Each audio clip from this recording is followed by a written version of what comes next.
পালাবো না, প্রয়োজনে ফখরুল সাহেবের বাসায় গিয়ে উঠবো। হ্যালো ফখরুল কাকা, কাওয়া কি আপনাদের বাসায় গেছে? না। তাইলে কাকা সত্যি কি পালাইলো নাকি?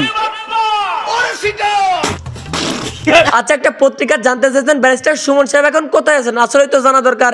হ্যালো ফখরুল কাকা, সুমন কোথায় জানেন নাকি আপনি? ও মা, সুমনের ভক্তরা দেখি তাকে পালাতে সাহায্য করতে, তবে আমি কি আপনাকে পালাতে সাহায্য করবো নাকি ভাই? ভাই আপনাকে তো পোলাপান অ্যাটাক দিতে পারে, আপনার সেফটি আছে তো আপনার নিজের কাছে? বাপ রে বাপ, জনগণের সাহায্যের নামে সেই টাকা দিয়ে খালি গুলি কিনছেন নিজের সেফটির জন্য, তাই না?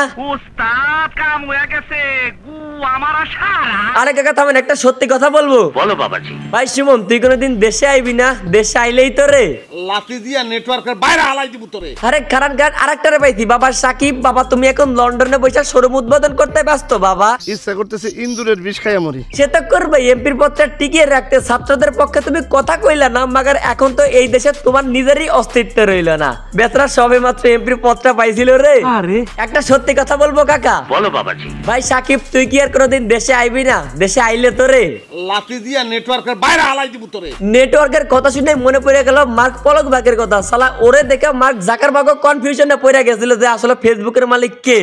আমি হাট বোধহয় তোর মতো বালসাল নায়ক গোনার টাইম আছে। নায়ক, হ্যাঁ নায়ক, তাই না? আচ্ছা শুনলাম বাতাবি লেবু টিভির আগুন দেখে কান্না করা তেলবাজ রিয়াজ নাকি এয়ারপোর্টে আটক হয়েছেন। ভাইরে রিয়াজ সাহেব কি এমন করেছে? বাতাবি লেবু চ্যানেলে ভাঙচুর দেখে হয়তো একটু চোখের পানি ফেলেছে, তাতে আপনারা তাকে অ্যারেস্ট করে দিলেন। আর এদিকে আপনারা মন সংসদ ভবনের সামনে এমন অন্যায়কারীকে আপনারা মুক্ত বাতাসে ঘুরতে দিতেছেন। ভাই আমারও না কিস করার জন্য এমন একটা গার্লফ্রেন্ড ছিল, কিন্তু ওই যে পলক নেট বন্ধ করার কারণে আমার গার্লফ্রেন্ডটা হাতছাড়া হয়ে গেছে। সে নাকি এখন আমার ভয়ে বোরকা পরে পাশের দেশে পালায়ে গেছে।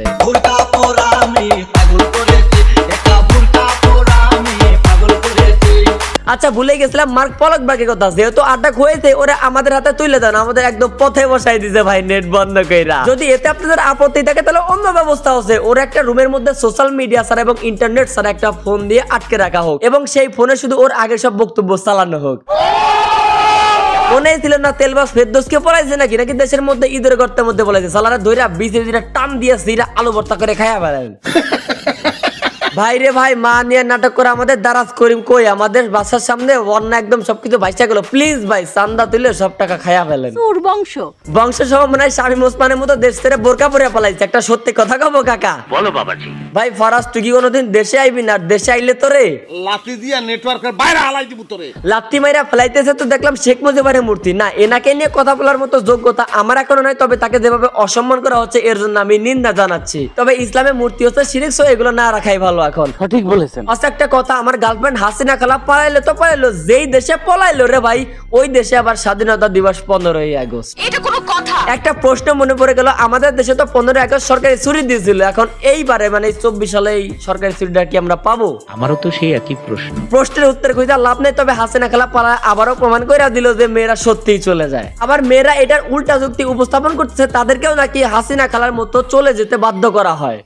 আমার মনে ঘটনা সত্য। এবার একটু সিরিয়াস কথায় আসি। আমাদের দেশে পুলিশ বাহিনীতে ভারতের মোট 80,000 লোক চাকরি করতো, যাদের বেশিরভাগই আমাদের মায়ের কোল খালি করে এয়ারপোর্ট দিয়ে ভারতে পালিয়ে চলে গেল। আর এদিকে আমরা চৌধানির পরে আসি কেন গণভবন লুটপাট করলো সেগুলা নিয়ে। আরে দুইসির ভাই, গত 15 বছরে লুটপাট আর অর্থ পাচারের বিরুদ্ধে একটা মাত্র পোস্ট করতে পারো না, আর এখন আসো সভ্য জাতি হইতে না পারার কষ্ট দেখাইতে। চৌধুরী ভাই তাণ্ডব চালাইতে রাত বেড়ে ভারতের বাহিনী আর হাসিনা খালার পোলাপান, আর গতকাল সারাদিন ছাত্ররা সেগুলো পরিষ্কার করেছে। এবার বল ওরা কি সভ্য নাকি অসভ্য? ফোন নিয়ে ঘাটাঘাটি করা পুরো জাতি আজকে দেশ স্বাধীন করেছে, প্রতিটা স্থাপনাকে পবিত্র করেছে, যার পেছনে ছাত্র এবং সেনাবাহিনীর অবদান কিন্তু আপনারা স্বীকার করি।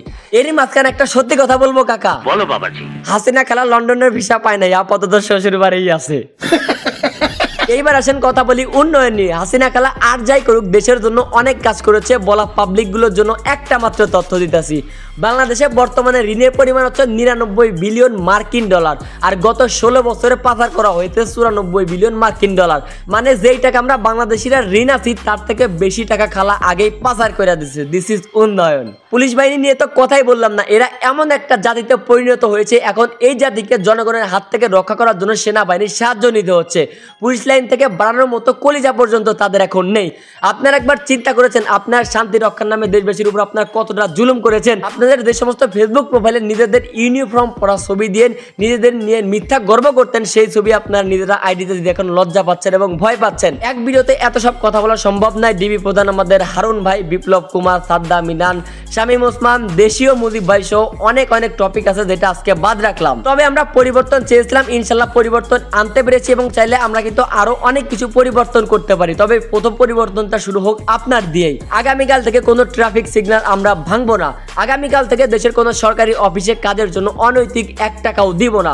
আগামীকাল থেকে রাস্তায় কোনো ময়লা ফেলবো না। আগামীকাল থেকে চোখের সামনে কোনো অন্যায় হলে সাথে সাথে রুখে দাঁড়াবো। আগামীকাল থেকে প্রত্যেকটা বান্দার হক নিশ্চিত করবো ইনশাল্লাহ। তো আজকের ভিডিও এ পর্যন্ত। আজকের ভিডিওটা কেমন লাগলো অবশ্যই কমেন্ট করুন, ভালো লাগলে লাইক করুন, পেজ থেকে দেখলে ফলো করুন, আর ইউটিউব চ্যানেল থেকে দেখলে অবশ্যই সাবস্ক্রাইব করুন।